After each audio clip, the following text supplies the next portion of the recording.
Good morning, good evening, good afternoon, ladies and gentlemen. We are here for podcast number five. Five? Yeah, five. Ow, I just had my head on the back of the brick thing we're sitting on. Told you to bloody sit there anyway. Oh yeah, I sat here and I hit one. Stubborn. Yes, I'm stubborn. Let's get into it. Yeah. Endgame. Hey, nice, thanks. Hey. Endgame review, thoughts, heavily spoiler. Oh, actually, no, I'm not going to worry about spoilers. The ban was lifted. In 2 weeks ago. Plus, it's a case, if you've been on the internet, you've seen this shit. Yeah, exactly. Plus, it'll be titled Endgame Review, Thoughts, Opinions, this, that, the other. Haha. Thanks, I never know what to put in the title. So yeah, we've seen it twice now. Once we individually with our friends and whatnot. And we saw it again earlier today. Yeah. Second time. Yeah. So, start with that. Thoughts? Well, it's fucking Endgame, mate. It's... Yeah. Here's the thing. Yeah. I don't know, that's the thing, like, general thoughts on Endgame is so hard, because, here's the thing, right off the bat, it's got to be up there with The Winter Soldier for my favourite Marvel movie. Yes, it is I think it is the third movie in my entire life to ever make me cry. Keep in mind, this thing is picking up even when we're talking quietly. Okay, cool. Well, let's hope. Either that, I'm going to have to turn this up. Yeah. We have good production quality. Definitely. Anyway. Yeah. Disclaimer, for the past few podcasts, we've been using my phone as recording for the voice because we don't have any equipment. We have no equipment whatsoever. We're completely professional. My phone is nearly 5 generations below his phone, and he's got the same thing but with cool new different features. This one's interview mode. So we're just giving that test to see how that goes. If it's good, we'll probably use that until we can get decent equipment, which probably won't be for another 7-8 months. Decent equipment. Wow, that's really hot. No, I'm fine. Well, see what happens. What happens to our podcast kind of depends on how far we go with this and what happens with our audience. Hi, guys. Yeah. I said we have an audience like we have an audience right now. We're going to have people watching it, so obviously we have an audience of some description. I know people who watch it. Yeah. I'm very happy about it. I still need to tell my friends about it. I know you've told yours. None of my friends know that I'm just randomly running a podcast with some guy. They probably have no idea who he is. Well, keep in mind, these are all my friends from Mazza. Oh, yeah, true. And again, Mazza, everyone at Mazza knows each other. No one from Mazza knows anyone outside unless you're a fuckboy. Actually, I probably installed it from that. Anyway, off topic. That's it, Endgame. Yeah. That's what we're here for. This is the big one. Again, one of the 3 movies in my life to make me cry. That goes with Red Dog, A Star Is Born, and now I honestly cried at Tony Stark dying. Mr. Stark, we won. We won, Mr. Stark. Oh, Tom Holland again. Here's the thing. Strings. Why? Well, here's the thing. Obviously, the production quality was so much higher for this. Oh, fuck yeah. And so I think that kind of added to it in that Tom Holland, I don't think it was necessarily his speech, because, in the first one, everyone knows Mr. Stark, I don't feel so good. I don't want to go. Yeah. In this one, it was kind of, Mr. Stark, we won, don't go. Yeah. But what is ingrained in my memory is his messy hair. He was like a pale ghost, bloody nose, bloodshot eyes. Yeah. That shone through. And yeah, and like his expression, he looked so fucking torn. Yeah, he's devastated because he would have been, despite the not long relationship, a father figure of sorts. Well, he was always there, and they really did start to push that. I mean, like, because of course, Peter, in this one, they haven't even talked about Uncle Ben, so they kind of have Iron Man as being the prominent father figure for what would at least be like a year, I would say. 2 years. Yeah, see what I mean? Like, first appearance was Civil War, then you got Homecoming, Endgame, and then I know he is, despite not being there, he is still present in Far From Home. Like his presence but that's is kind of an felt. afterthought. Yeah. I'm kind of thinking about what kind of led up to his reaction. Yeah. Which, of course, so it's like childhood hero suddenly says, "Hey, I want to be your dad." It's like, well, damn. So obviously, Iron Daddy. Dude, you're speaking to the whole fan base there. Seriously, when the second Tony got back and he went to Captain America and went, I lost the kid. That just fueled fandoms straight away. Especially also the whole that's America's ass. Oh god. It's holy fuck. That's become such a meme. Holy shit. Jesus. Yeah. It was a good shot because it completely flew over my head the first time what it was about. But yeah, it's a shot at the really shitty costume he had for Avengers. Yeah, the first one, yeah. Yeah. It was just more so it didn't do anything for his ass, is what I think was said. Yeah. Yeah, Tony said it had were... it didn't do anything for his ass, and then I think his Ant-Man is just like... I still think that's a great ass. Yeah. I think as far as I'm concerned, that's America's ass. I think he salutes as well when he says that as well, when he's on... Well, here's the thing, all I'm picturing is Ant-Man when he says, flick me, when he he bends over, yeah. Yeah, it's like, here, give it to me. Oh, God. So I'm just picturing that as he says, that's America's ass. I'll bend over and flick you. That was so wrong. I think Ant-Man, while he's got the short end of the shaft in this movie, short end of the stick. He is the real MVP. I think he was really good. Yeah. But there is a scene there is a scene in this where the Avengers building is more or less attacked by Thanos' ship. He should have died. Like, that explosion was huge. There's no way. That killed me the first time I saw it. When they were so happy and peaceful, and then Scott Lang's just looking out at this beautiful Zen garden. Boom, and then the missiles died. And yeah, it's obviously... There's nothing special about Ant-Man. Like, he doesn't have... his suit. Yeah, his suit, but it's not like Steve Rogers, how he's got his super soldier, Iron Man, he's got his armor. He's got a suit that shrinks, not necessarily fully... Well, that's the thing. That's what it looked like, because keep in mind, he woke up in the rubble. Not rubble, but pebbles. He was tiny when he woke up. So I think they'd explain likelihood of him surviving that... Well, I think it was more so I think they would have they'd probably explain it. And it's easy to come up with bullshit stuff just to kind of save people. Here's the thing. There are a lot of things people can, chunk away at Endgame for, because... they didn't really look too far into the consistency. It was a film. Service. Yeah, it is the Marvel fan service film. We got everything we wanted. We got Tony with his nice time, Tony when he died, which secretly, we don't want that, but it's cool. Yeah. Infinity Iron Man as well. He had all the stones in his suit. Yeah.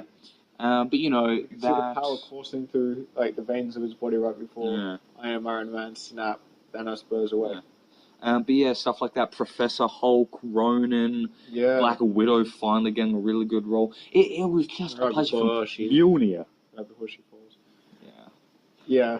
Mjolnir when Cap lifted. When Captain America summons. Yeah. That. Ooh. That. So much. That was the biggest hitting moment when I first saw it. Because no one fucking expected that. Yeah, no, the entire cinema... They basically disproved it with Age of Ultron. The one thing the movie did right. I'm not going to say that. Yeah, the whole cinema, when I saw it, when he picked up that hammer, was like, oh, shit! Yeah, well, they were losing their minds. It started to move, and here's the thing. They just showed it moving. Everyone would have immediately thought, okay, so it was something to himself. Yeah. But then... goes into Captain America's and he just pulls up like, oh yeah. Yeah, that was crazy. Properly gives it to Thanos as well using that hammer. He hammers Thanos, simple. Yeah, god damn. It was incredible because just in general, even without the combinations he did with his shield, which were amazing. Oh god, yeah. Even then, just in its use, say how he started, the way he swung it around and used it to hit him. Then, it was proper... it was momentum-based attacks. Yeah. And it looked more fluent than Thor in some aspects. I think so too, because the way Thor kind of used it was as an actual hammer. Yeah. Whereas Captain America is aware of how... he was using it like a mace. Yeah, exactly. Yeah, swinging it around and whatnot. Yeah. So, he was swinging... That's the thing. I do kind of love how the fact that it's kind of gone from a hammer to it's all about that fucking wristband on it. Using that to swing it. Yeah. Which of course, that's why Thor can fly and everything and stuff exactly. that. It's the hammer. But yeah, so I think it was really good. I was a little pissed with him using lightning with it though. As cool as it was. Oh yeah, putting it on the ground and then summoning. And then something. just because the whole point of kind of Thor's story arc was they were saying it was tricky because they said the hammer is merely a tool. Yeah. And so, he's the god of thunder. The lightning comes from him and channels through the hammer. Yeah. So, like, the hammer draws out of him, whereas, say, Stormbreaker, the whole point of that is, and people were complaining about this, what's so special about Stormbreaker? When, say, you look at him in Ragnarok, his lightning is just arcing all around him. When he has Stormbreaker, it goes directly into it. Yeah. And so it's a conduit. Well, yeah, it's a conduit, whereas whereas Mjolnir was like a magnet. It drew it out of him. But that was always coming from him, so why the hell could Cap summon lightning? Yeah. It depends on their storytelling. They could go back to, Mjolnir can just summon lightning, but maybe they're kind of contradicting their own storytelling, I feel. Maybe it was just fully charged from when Thor I know. Maybe it's just that's an honest likelihood that they could go with. Drawing on reserves, power and whatnot. Yeah, but who knows, honestly. They can say whatever they want, really, and I don't think anyone's going to look at that specifically. Yeah, exactly. The final battle, final sequence, Act 3. Pretty much the entire, the third act. Yeah, jeez. That was hectic. I was speechless with that entire bit the first time I saw it. When they all rock up, it's like, I am rock hard hey, Cap, right now. on your left. Yeah. That was incredible. And that was so well done. Yeah, a little homage to Winter Soldier there. Yeah. Oh, and when Wong finally came through, what, you wanted more? Yeah. That was good. Yeah. $500,000 well spent. Yeah, that's a thing. Whoa. I haven't seen Game of Thrones, so it's probably stupid for me to say this, but Marvel know how to spend their budget. I've heard bad things about the latest episode. We can go into that another time. I'm not going to touch it now. There's a lot I could say about that, but let's stick to Endgame. We're trying to be consistent for once. Yeah, and also because people will actually give a shit about the spoilers for Game of Thrones, whereas the spoiler ban has been lifted now for Endgame, courtesy of the directors. Plus, it's been out for 2 months now, nearly. Endgame. Yeah. 2 weeks. It's been longer than that. Maybe a month. A month, okay. It's been out for a month. At most, like a fucking... And if you're a die-hard Marvel fan and you haven't seen it, well... Actually, it came out on the 24th of April. We're at, what? So that's 3 weeks. 4 weeks? Yeah, 3 or 4 weeks. Yeah, 3.5. About 3 weeks, yeah. Okay. And the directors more or less said, I think last Monday it was that the spoiler ban is lifted, you can now talk about it, so... Plus, hell, and this actually pissed me off. I saw new trailers for it, and they had Cap using Mjolnir in that. Yeah, motherfucker, that was the most... Yeah, Here's the thing.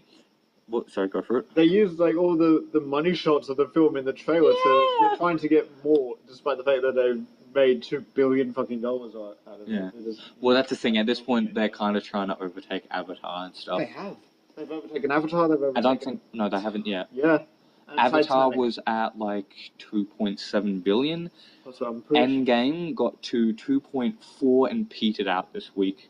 It's going to probably take another couple weeks before it overtakes it. But I know it's overtaken. No, I think it passed Titanic, and Titanic was higher than Avatar. No, hell no. No, that's the only good thing. Well, I'm not going to say that. I haven't seen Avatar since it came out. Wait, so that's Avatar's big pull. It is the highest grossing film of all time. Yeah, and at the time it was the most expensive to make as well, with some fuck-off budget. Yeah. Well, that's the thing. Titanic was 1.9 billion or something. Avatar was, and obviously I'd assume they're counting for inflation. Avatar was was 2.7 billion. Yeah, okay. And Endgame, it reached 2.4 at the start of the week, I think, and it's kind of petered out. I think that's domestic as well, so there's also international box. No, this is all including international. Yeah, because that's the thing. The Endgame grossings in China were incredible. Highest, that's got to be the highest grossing Western film in China ever. Because you look at it, because I saw a breakdown of it. Yeah. It showed domestic, Chinese, I think other, slightly outer domestic, and then general. Yeah. And this showed the top 10 grossing movies of all time, and the Chinese grossing, was the highest out of anything there, easily. Oh, yeah. But yeah, so it's close to doing it. Rewinding a bit.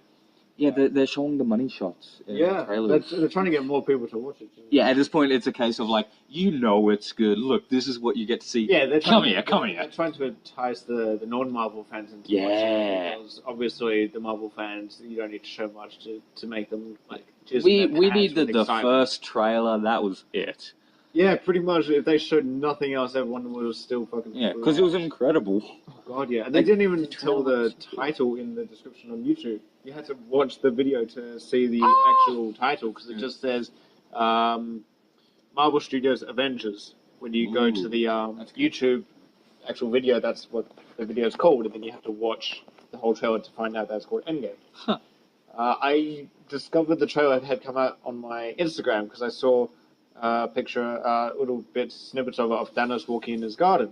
Yeah. I'm like, I haven't seen this. What is this? And then I read the description, Endgame trailer. I'm like, oh shit, okay, it's YouTube, watched it. And then the second trailer just came out of fucking nowhere. Yes, just that's the thing. Released it. Endgame, the first trailer, I think, was it late at night or was it during the day? I think it was.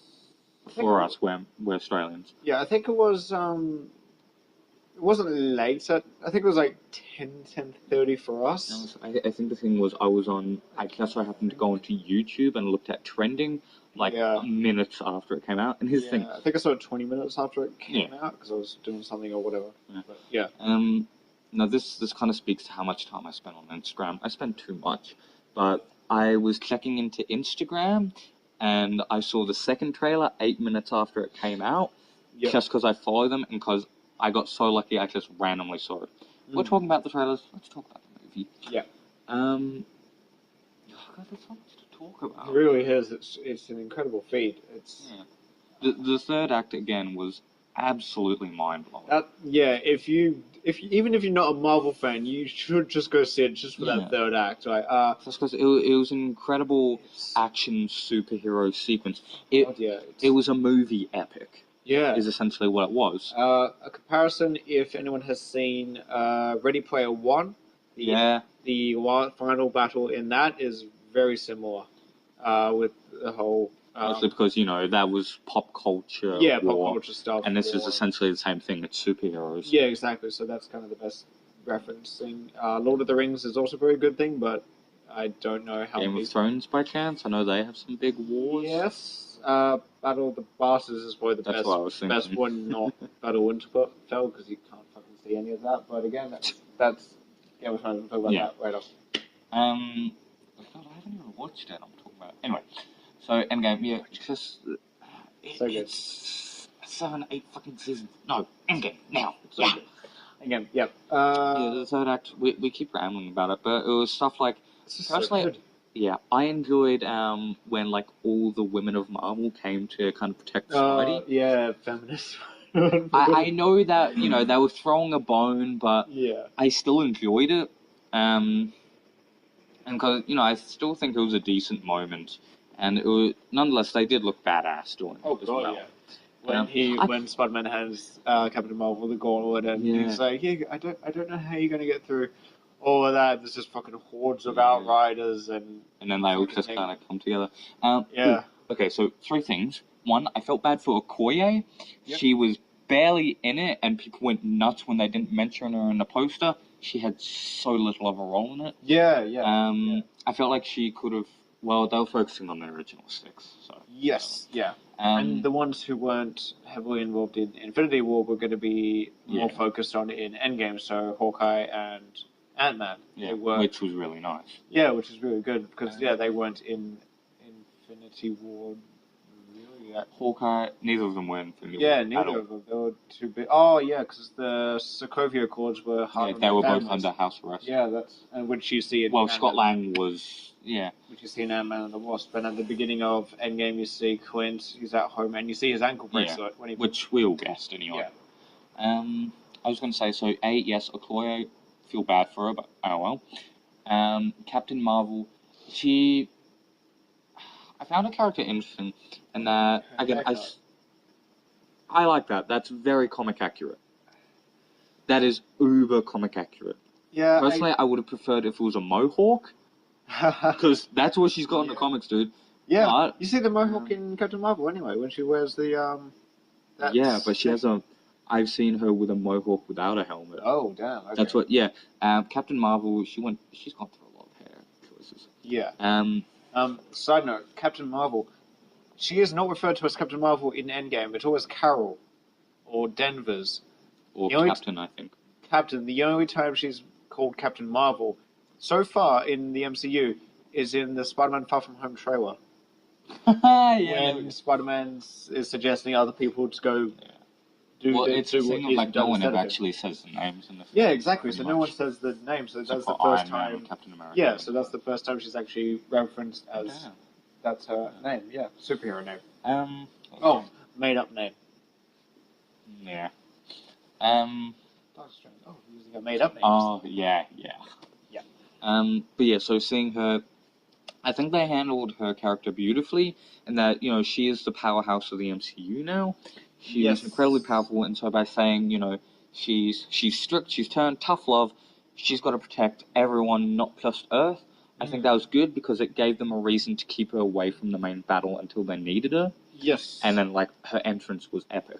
Yeah, it just destroys Thanos. Yeah, she just comes through and bye. Yeah. And that's the thing, she's powerhouse. Oh god, yeah, she's pure energy. Yeah. Scarlet Witch. Yes. That was... She's seen once in the whole film facing against Thanos.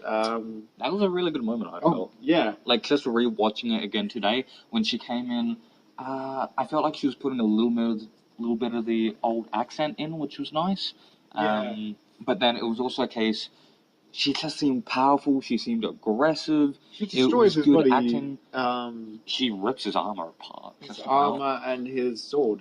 Yeah. His blade, whatever you want to call that thing. Yeah. And yeah, she was incredible with that. On the blade, the blade more or less hacks through Captain America's shield. That was so bullshit. Yeah, like it's... I was really pissed about that. It's like scissors compared to paper. Thanos' weapon. Tonk, gone. Yeah, it literally chips away the shield. That just came out of nowhere.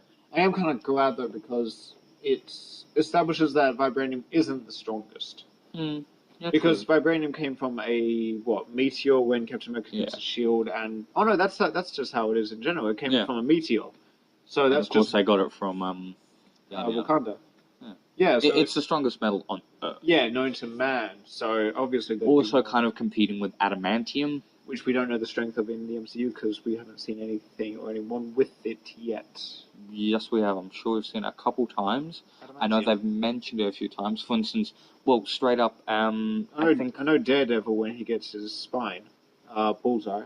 But they didn't say that. They didn't say adamantium. And then what was I going to say? Captain America's shield. I'm pretty sure in the first Avenger, Howard Stark says it's an adamantium vibranium compound, or it's meant to be anyway. Oh, okay. That's the thing with it, yeah. But yeah, I am almost 100% certain they have adamantium in it in the MCU. Okay.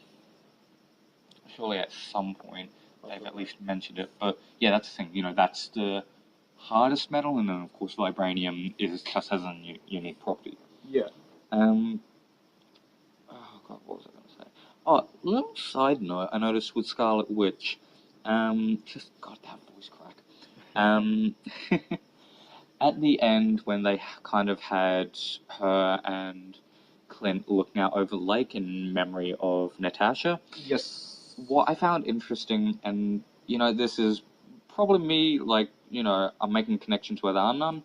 He goes, I just wish she was here to know we won, and she was happy. Yeah. Same with Iron Man. She looks at him and goes, they know. I feel like that was more than just her, being comforting, and because she literally, her power is that she's a reality manipulator. And in the MCU, they've kind of hinted to say she has power over magic.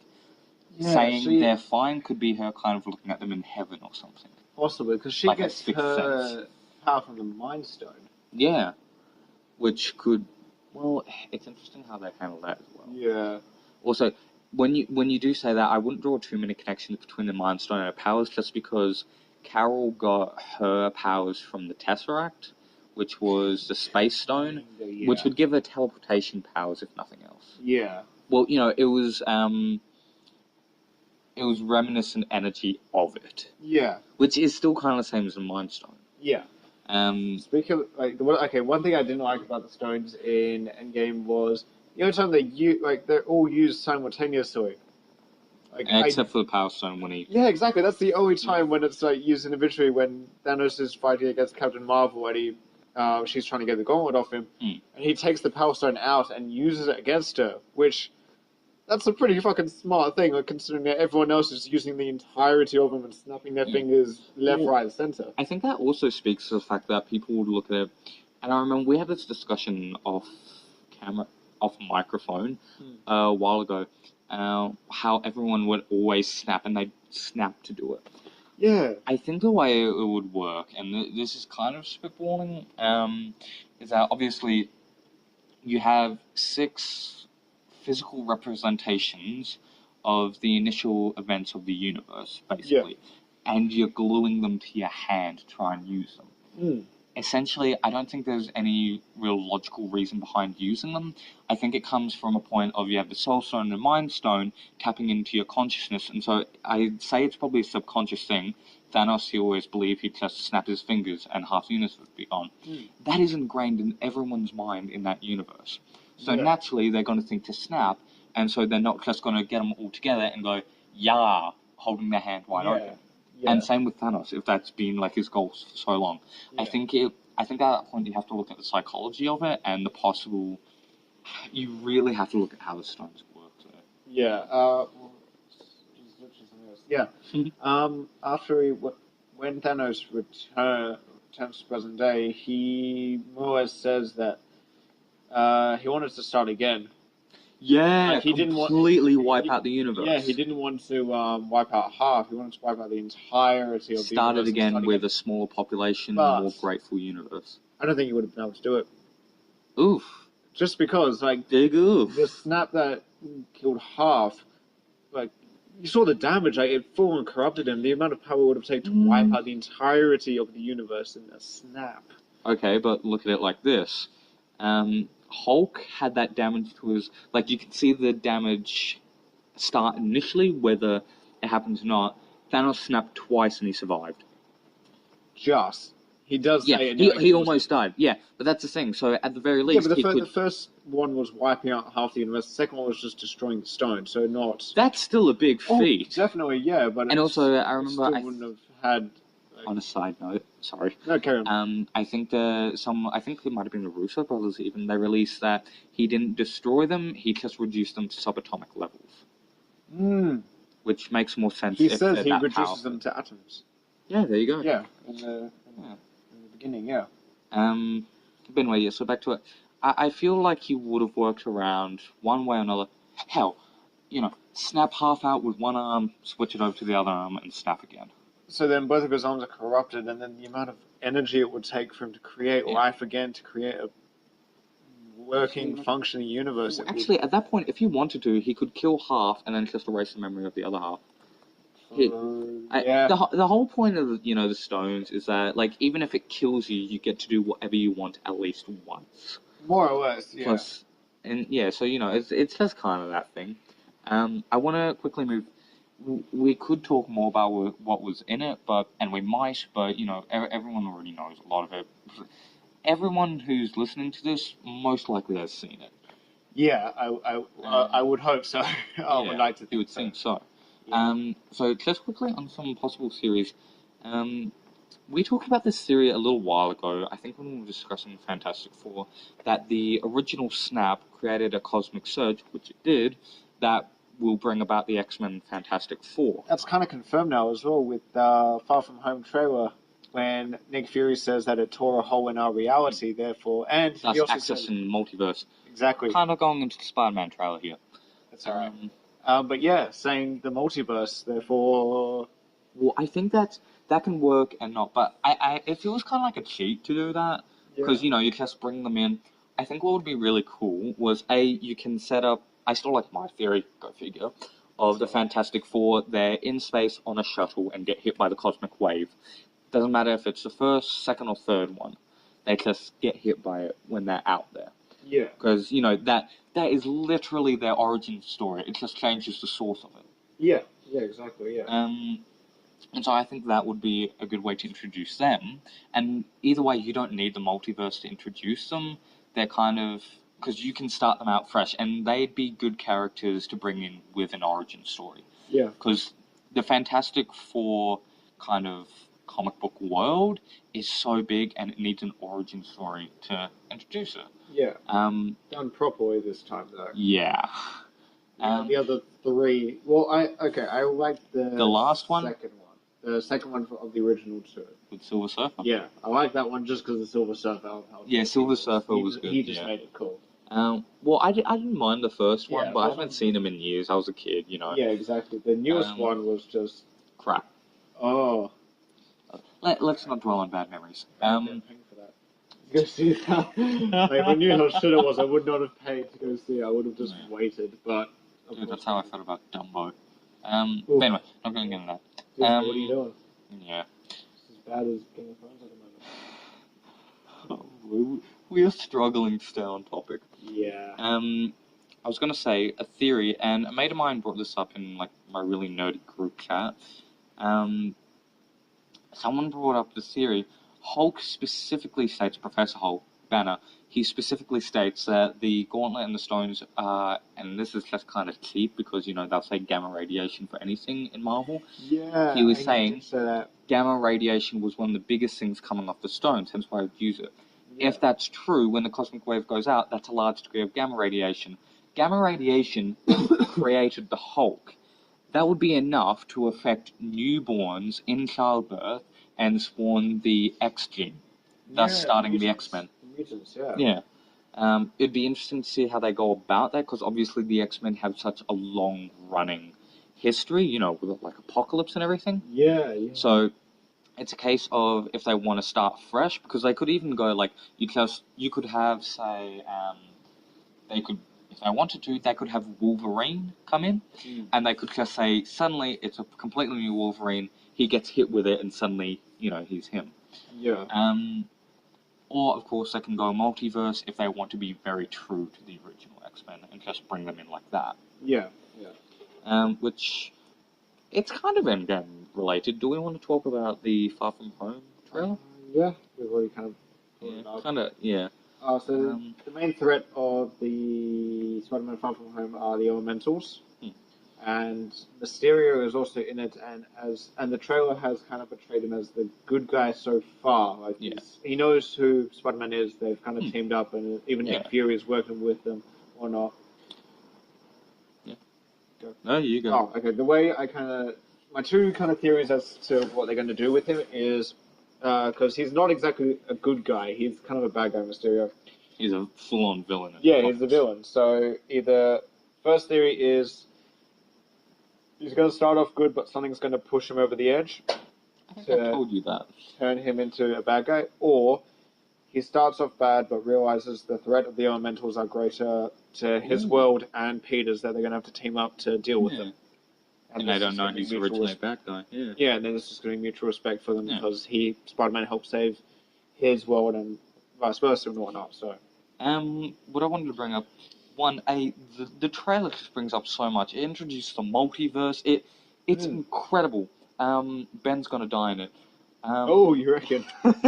Sorry, that was really blunt. Apparently in the comics, Ben does die while he's in Europe, and there is a moment in it, the kind of carnival scene, where Peter looks really distraught and like in his final battle. Yeah, Ben could die in that. I don't want him to though. Don't go that far. Sure, just don't do that. If he is going to die, sure, give him like a good way or a good last line. Yeah, like a good a quip or something to that extent. Yeah. More or less. But yeah. So getting back to everything, I think with Mysterio, so I will make this clear for anyone listening who doesn't know comics as well. That's one hell of a car alarm. Don't know if you guys can hear that. Yeah, that's... Essentially, in the comics, of course, you have Spider-Man. Mysterio is a very old villain where his whole thing is illusions. Like, he doesn't actually use magic, he just uses smoke and mirrors. He's had magic at times, but the whole thing has been that he always just uses intricate illusions, almost kind of like Scarecrow from Batman. Yeah. And he originally started out by saying, hey, I'm a good guy. You know, he faked being a superhero and then, you know, like tried to kill Spider-Man or something. I can't remember exactly how it goes. Point is, he pulled a syndrome from The I was Incredibles. literally about to bring up Syndrome. Yeah, because My mate brought that's that also a possible theory that he created the Eternals as a way of proving that he's a hero, but then they're just too much for him to control, and then he enlists the help of Spider-Man. Elementals, not the Eternals. Elementals, sorry. Those are two very different Yes, groups. the Elementals. But having said that, Dr. Beck, which is the guy who is Mysterio, needs to kind of exist in the sciencey world of Marvel, because in the trailer, Nick Fury is also with Dr. Beck and Peter Parker, Spider-Man as Peter Parker. So Dr. Beck has to exist. He has to be known, even though he's from another world, but okay. It has to be a long movie, is what I'm trying to get at. It needs to be long enough to explain and... Well, okay, if I can just kind of ramble for a second. With it, essentially, one of my original theories was, when we first saw the first trailer, I thought, okay, maybe all the elementals are just his illusions.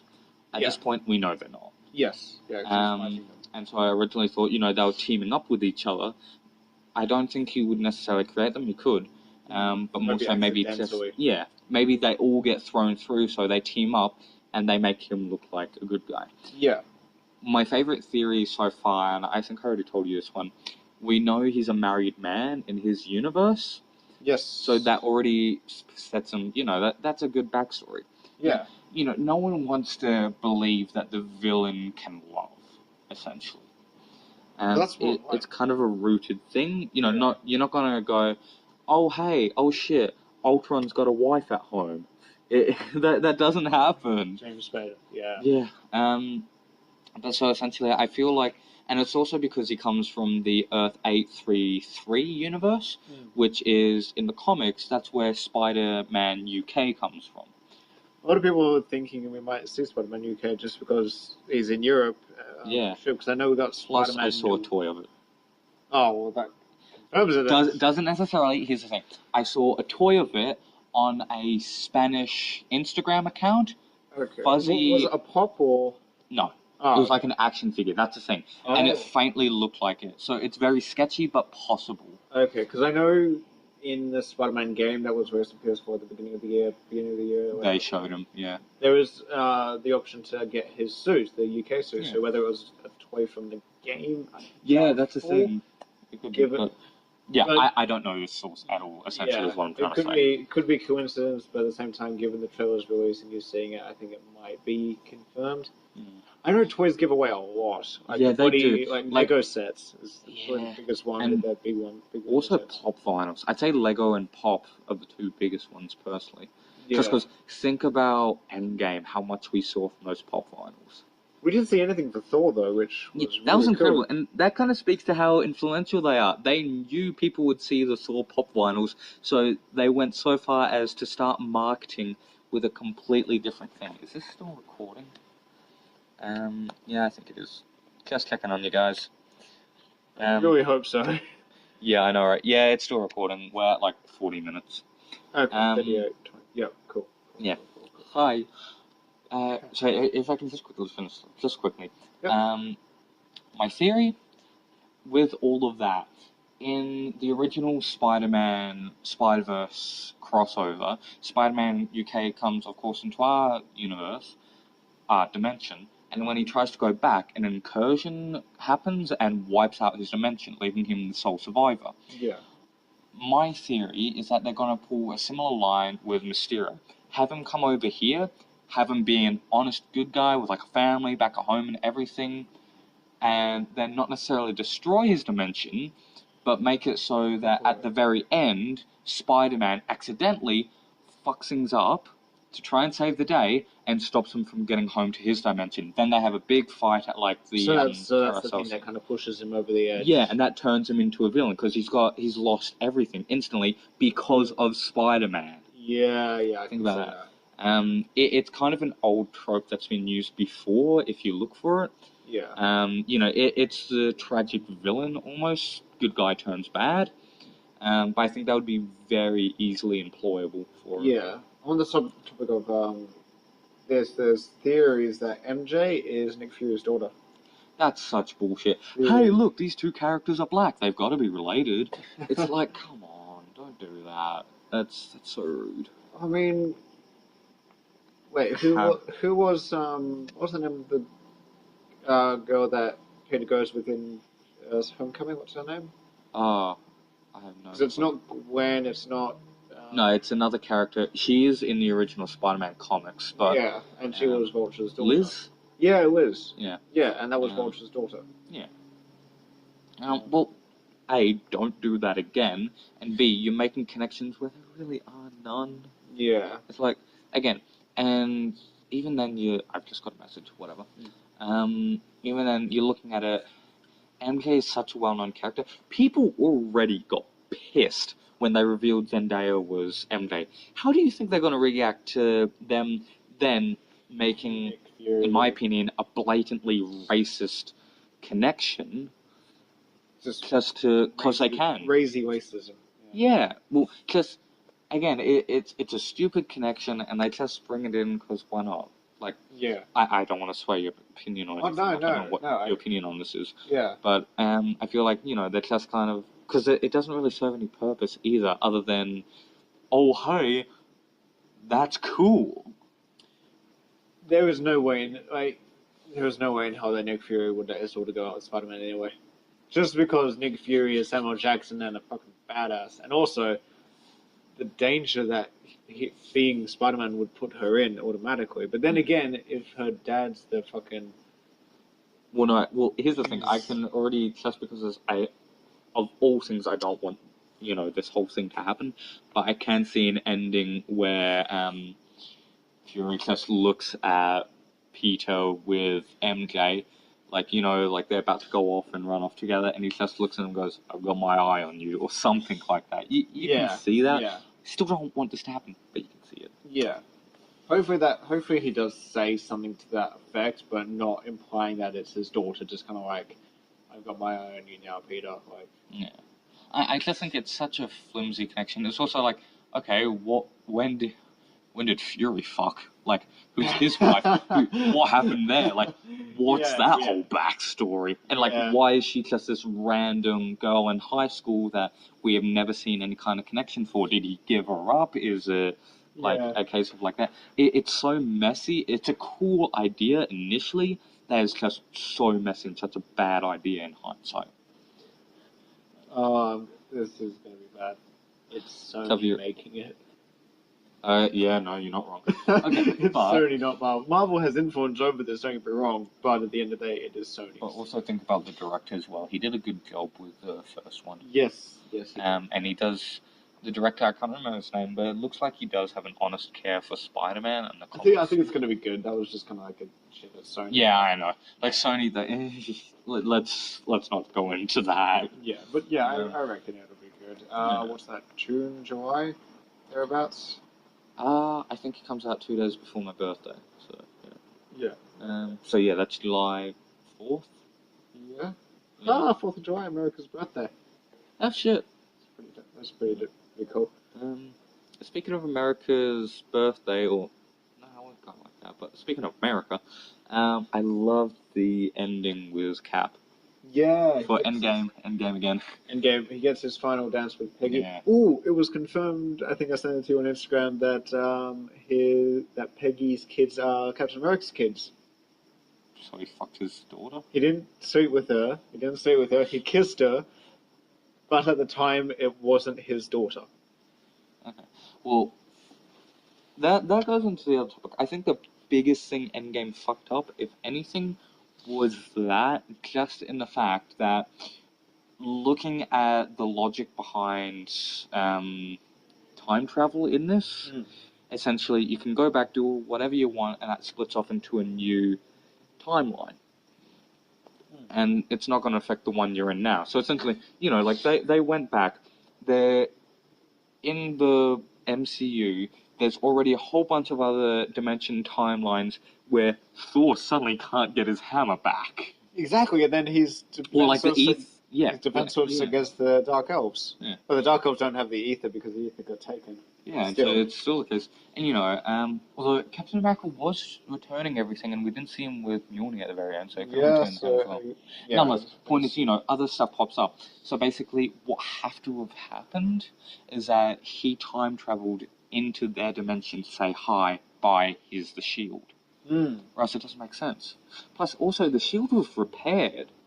Yeah, So he literally must have come from a different timeline, taken it before anything happened to it. Even when Tony gives it to him in the beginning, the scratch marks from Black Panther are gone. That's more so just a case of paint. Because keep in mind, they've repainted the shield a few times in it. Case in point, Winter Soldier, when he's on the initial stealth mission, it's not in red, it's just in black and silver. Oh, yeah. Again, an old joke was, what the hell is that paint made out of? Yeah. But yeah, I think initially, the paint, people have kind of accepted that. But, you know, it got killed. You can't look past that. Yeah, so Thanos' blade fucking ripped it apart. Yeah. So, actually, and again, I'm just spitballing off the top of my head, that would actually be really good. That, like, Steve specifically jumped from his dimension, his timeline, to theirs, just to give the shield to Falcon and then split back to his, where he's got his wife. And he specifically says, like, Falcon goes, so, you're going to tell me about her? And he goes, no, I don't think I will. Yeah. Because it's his own timeline. Yeah, exactly.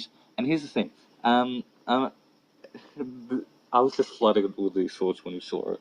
But if he goes back to his timeline, he eventually is going to run into himself when he comes back after 70 years. Yeah, because he would visit Peggy in the hospital. Well, no. So, when he went back, he would have gone back, and nonetheless, when he goes back, there's going to be another version of him there. Yes. And so, all likelihood, he went back to, say, around when they got the Tesseract from them. And kind of stopped there and said, hey, I'm back. And so that means there's still a Captain America under ice in that universe. And so there are then two Captain Americas, an older one and a younger one. The younger one becomes the Captain America that fights in the Avengers in Endgame and all that stuff. Could be. And Peggy and him just kind of... Yeah, in their universe, if that happens. Have their own kind of life and then one in the ice. It's more so a case of, I think this would actually be a really good story to kind of pull into the comics of having two Captain Americas, you stole my identity, you're not from my timeline, go away. That kind of thing. Yeah. Because he also seemed kind of hardened when he came back. He was very sweet, but he was like, no, I'm not going to tell you. This shield feels like it's someone else's. It isn't. Fucking take it. Yeah. He seemed a little hardened. So, I don't know. There's a bunch of stuff you can mess around with. In fact, that, in my opinion, I think if you go by their logic and their laws of time travel, with these time travel mechanics, he should run into himself. Yeah. Because, like, he'll get to, what is it, like, 2010 when Captain America came out? Essentially, in his... More or less, yeah. Because it's, what, 20... No, it would be late 2011. Yeah. Because 2012 is the events of the Avengers, and it's at the beginning of those that... Oh, yeah, true. Nick Fury comes to him and says, yeah, can you tell us about the Tesseract? So I'd say it would be late 2011 or early 2012. Nonetheless, that's around it. So, you know, suddenly he comes back, and then you have to go, oh shit, old Captain America's still here. I just think that would be an interesting storyline. Not one to explore on screen, just like a kind of side comics thing. Yeah. Like published by Marvel. But that's just a side thought. Yada yada. I like time travel, but at the same time, I don't, because it's so fucky. Yeah, exactly. It's really messy. It's a mind fuck. Like, I will say, and here's the thing. Like, I am being pretty stubborn with this just because I think I found a solution and I don't want to give it up. I do feel like I've kind of figured out their time travel mechanics, and it's pretty simple when you think about it in this sense, and that, you know, you can literally go back. You completely ignore Back to the Future, Hot Tub Time Machine, everything. Everything they mentioned in the movie, yeah. And just, because essentially it works, in my opinion, off the butterfly effect. Yes. You can travel back to your past, they'll create a new timeline, and then you can travel back to your timeline and be there, and you're fine. Yeah. And because, of course, then, when it splits off, you still exist on the timeline where it didn't split off. So essentially, you're ripping from another universe. Yeah, exactly. Yeah, that's a big thing. That's why I think Endgame is actually incredibly selfish, because they're probably fucking over a lot of other universes, but whatever. Yeah. But yeah, nonetheless, that's why I also think, Captain America would have had to travel back over. Because obviously, what I can't get my head around is how he would have lived as an old man up until that point, just naturally. Because obviously things would have been different. He went back with the super soldier serum already in him. Yeah. So he would have had a prolonged life. Oh yeah, like... But then how long after he gives the shield to Falcon would he die? I'd say pretty soon. I feel like at that point I'd say Peggy probably died of natural causes. Because I'd say by then he's a widow. What if he widow for a man? Widowed, yeah, I think. He'd be widowed at that point. But what if he was in the church when the younger Steve Rogers was handing out the casket? What if he was in the church? Could be. Watching that version of himself. Well, no, I'm also just thinking, like, it completely changes everything, you know? Yeah. Like, even the smallest thing can change things. So I think it's easier to say and easier for Marvel to use in that he went back, he got his alternate life, literally creating an alternate timeline, then traveled back to ours, the MCU one, to say, hi, take the shield, which isn't damaged at all because it's from my timeline, and here, take it. Yeah. My timeline doesn't need a Captain America anymore. Yeah, it's just... It's doing your head in, ain't it? Fuck, I was just thinking about it, and it's just... I don't know if I'm oversimplifying it or not, but I don't know. It feels simple to me just because I feel like I've solved a puzzle that I probably haven't. Yeah. Hell, to be honest, I'd say even Marvel haven't. They were just doing what they wanted. Yeah. They introduced actually a really interesting time travel mechanic that I don't think we've seen before. There was something I was going to say, but I completely lost it now because the time travel, it will be timey-wimey stuff. What did you think of Falcon getting the shield? I think good, but bad. Bad how? I think it's good that he got it, being best friend and whatever, but I think it's bad because now if they use it, a lot of people are going to be like, Captain America's now black. What the fuck? I was going to bring up. Personally, I think it's brilliant because, obviously Falcon and Bucky have both been Captain America in the comics, but Falcon is the best known Captain America in the comics, outside of, Steve. Yeah. And he officially took up the mantle for the longest time, I think. Yeah. And in the film, I can see him looking at Anthony Mackie's portrayal so far. I can see him as a struggling Captain America because think about it, he's very aggressive to people. But he's very soft when you talk to him, kind of like Carol. He's killed as well. Yeah. Whereas Captain America unintentionally has killed, yeah. Just being hit by his fucking shield in the throat. He's definitely killed because one of the requirements for wielding Mjolnir is the willingness to kill. For the greater good. Worthiness, yeah. Yeah. He didn't believe himself worthy. He was always worthy of it. That's why he could move it, but he never deemed himself worthy of it. So that's your thought on why he couldn't move it the first time? He could move it, but he couldn't pick it up. I think that was the actual reason what they gave for him was that he didn't deem himself worthy. I also heard them say the Russo brothers. I heard the Russo brothers say he specifically didn't pick it up. He moved it and went, oh shit, and left it. I think the Russo brothers or Feige might have said that, or like hinted at it.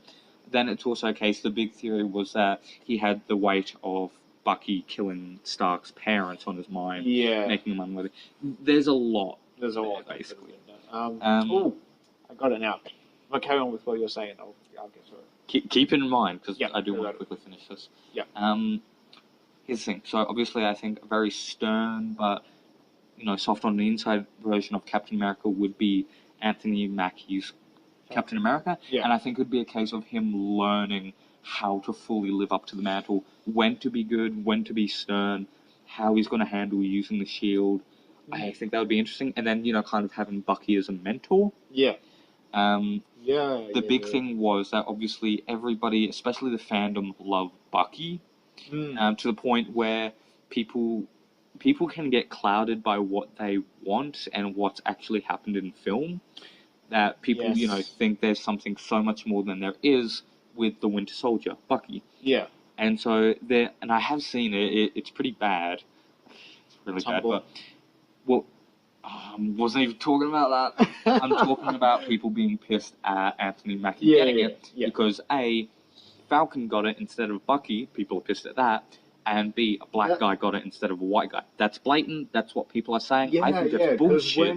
When at the end, when Sam spots, Bucky spots Captain America and Sam, and is like, Sam, when he says, "Go for it," I think seeing it the first time I didn't really take much notice of it, but seeing it again kind of makes me think he was offering the Mountain Sword to him, saying, "It's all yours, or go for it." Yeah, plus, even then, when he was about to pick up the shield, he looked back at Bucky, and Bucky nodded at him. Yeah, exactly. Go for it. So I feel like Bucky's got more of the kind of wise mentor thing who lost his friend because his friend went to and also I think he's probably tired of fighting as well. Honestly, he was abused and used as a KGB assassin for many years. Yeah, exactly.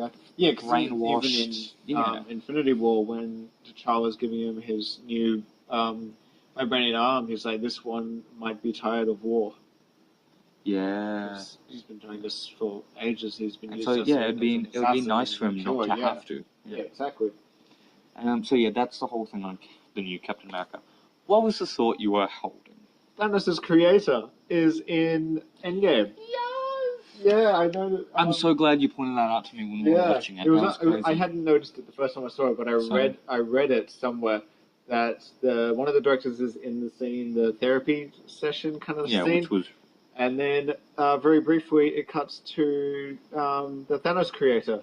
Yeah. The guy who originally created Thanos, which I thought was pretty cool. Very recognizable dude. Because, the second you said Thanos creator, I thought you were just talking about Russo. But then I heard Thanos creator, I looked at who was in there, and I was like, oh shit, it's him. Yeah, it's pretty cool. Even I saw an interview, I think, with him, either IGN or comicbook.com, they were talking about him and his thoughts on how they've made Thanos and whatnot, and he's in love, I remember, he's in love with it. Not because the way Thanos was originally done when he first appeared to where he is now, vastly different, but he could not be happier with how he's. Yeah, because that's the thing. They made Thanos, and here's the thing: in Endgame, he wasn't sympathetic at all. You were okay with him losing. In Infinity War, the cool thing with that being a part 1 was that they could have the bad guy being the most compelling character in it. People are like, oh, Thanos, he's actually a really interesting character. He shows remorse, he shows regret, he shows fortitude. But then in this one, it's a war-torn Thanos who goes, fuck you. Because it's a different Thanos from a different time. From an earlier time. Earlier period. Who then goes, oh, this is what will happen. Well, it's when the Thanos in Infinity War is tired of his chase. Yeah. And it's like, he's at the end point, he's like, yes, finally. Yeah, and at the beginning where you see him hold up in his little hut, he's achieved his thing. He's happy. Yeah. Also, I just realized, even then, the war-torn Thanos, that was in 2014 when he came from. That would have been only 2 years after the Avengers. That was only 2 years. He'd still be pissed at them telling him to fuck off, the Chitauri driving them away. Yeah, because he sent a nuke. Tony was sent a nuke off the wall. At them. He'd be very pissed. Yeah. What was... Oh, God, I was going to say something. Oh, yeah, and just, depending on how much people know, just to kind of bring up the original Thanos, the original him was a sick bastard, basically. Known, of course, as the Mad Titan. I don't know how much of this you know. You were telling me that he was kind of born disfigured and... He was basically, Thanos' race, from what I know, basically looked like humans. Yeah. And of course, then he's this purple, ugly thing. He was a combination. He dissected his mother in his teenage years out of curiosity.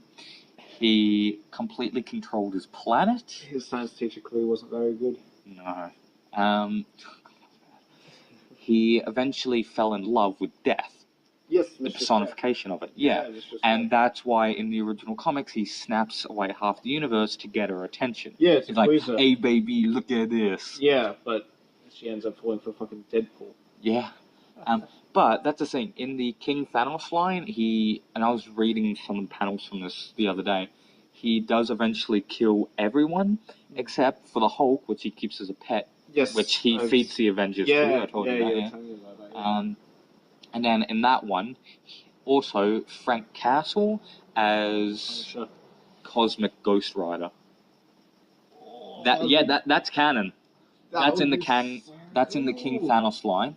Also in this, have John Bernthal do that. That would be dope as fuck. Keep in mind that's like Deadpool cross Punisher cross Ghost Rider. Yeah. And in this same storyline, they have the Silver Surfer, Norrin Rad. He is the only one left to oppose Thanos. He disappears. Like, even Galactus and the rest are gone, basically. Jeez. He disappears, and then he shows up, and Thanos, he time traveled or something to get his son. Either he has a son, or he has a younger version of himself. Of Thanos or Silver Surfer? Of Thanos. Thanos, yeah. He either has his son, Thane, or he has a younger version of himself. Yep. Pretty sure it's a younger version of himself. Anyway, so he's there. Norrin Rad comes in, Silver Surfer, and he goes, "Where have you been? Becoming worthy." Silver Surfer with Mjolnir. That's canon. I'm pretty sure the comic line's canon. Do you want to know something sad? What? We're never going to see everything made. God, no.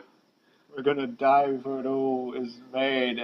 Dude, comics, here's the thing. It's like, comics started way before the MCU. The MCU is like a peek hole into it, and the comics are still continuing. Like, this whole King Thanos line started when, I think around the time of the Avengers, or in the last, 2010 onwards is when it started. Can never use him now. Yeah. Which is kind of sad. And they can't use the stones now. Well, technically can, but can't. Also, to bring up something also is brutal, I want to see your reaction to this, which, if you're squeamish, don't listen to this. When Silver Surfer comes in and sees Thanos, he goes, "I've been becoming worthy," grabs a hammer, and Thanos says, "I'm going to kill you with that." And he goes, "Haha, good luck." In the end, what happens is that Norrin Rad calms down the Hulk to become Bruce Banner again. Bruce, of course, is going, kill me, I don't want to be this. Yeah. Thanos comes up with some kind of magical flaming sword, stabs through Bruce, then through Norrin Rad from behind, and then it's literally a whole thing. It's a montage, of course, in comics with a narrator going, their movements were in sync. Scarily, between Thanos and his younger self. One could almost be excused for finding pleasure in watching it, and so did Lady Death. She was watching it, and at times it is even thought, it pauses, and you see Thanos grabbing the back of Silver Surfer's head. He already cut his arm off, so Mjolnir is on the ground. Mjolnir is on the ground, handle face up. It says, and at times she laughed. As you hear that, you see him, you don't see the head go onto it, but you see blood splatter Thanos' face as he thrusts his head onto Mjolnir and, impales him. And then, actually, you don't see the thing in front of him, but you see blood dripping down his head. Sorry, I got so detailed there, but it's actually a really cool but gruesome moment. Oof. Again, this is why you should read or at least look at comic panels, because there's a lot of good shit. Oh, God, I can actually picture it as well, because in Endgame, Thanos' hand is literally capable of crushing Gamora's. It's literally He's as strong as the Hulk in Endgame. Yeah. Here's the thing, keep in mind, this isn't, this is original Thanos, not puny MCU Thanos. Yeah. The original Thanos had slightly telepathic abilities. Yes, I know. Yeah. He was extremely strong. The only person that he didn't really want to fight was Hulk. Yeah. Of course, that's Hulk from the comics who wasn't nerfed. They did to Hulk in the MCU. Yeah, because there's a scene in Endgame where Thanos is literally holding Gamora's head, and if he wanted to, he could literally squash her skull. So I can literally picture Josh Brolin's Thanos beating Silver Surfer's head into the handle of... No, he didn't beat it. It was No? like, it was, you It know, was you had sticking? the hammer, Yeah. then, of course, the handle was sticking straight up. Yeah, so it He just kind of grabbed pushed him by the back of the head. He didn't smash him into it. He just went straight down, plummeted the handle right through his skull in one swing. Like he was impaling him. Yeah, okay, so It was a single shot, yeah. Yeah, I can picture that. I feel bad for the person who just walked fast. Oh, Oh. I kind of know who he is. You know, Jesus Christ. Alright, My whatever. friends, I think, aren't Let's not cool. go to this one. Well, anyway. But yeah, oof, that's... So that's kind of ridiculous. Also, I think it's best we kind of keep these to an hour. Yeah, I think... At most. 5 minutes over now, I think. Yeah. This is probably our longest one. We've gotten pretty long here, guys. Maybe the Adam Eve one was longer. Anyway. I think it was an hour 3. What are we up to now? I think this is an hour 5, hour 6. Probably at least. Anyway, I think we should stop. We get to leave you with that beautiful image of Thanos and Silver Surfer. Yeah. All in all, Endgame, it was incredible. The Far From Home trailer sets up so much, and comics are dope. Oof.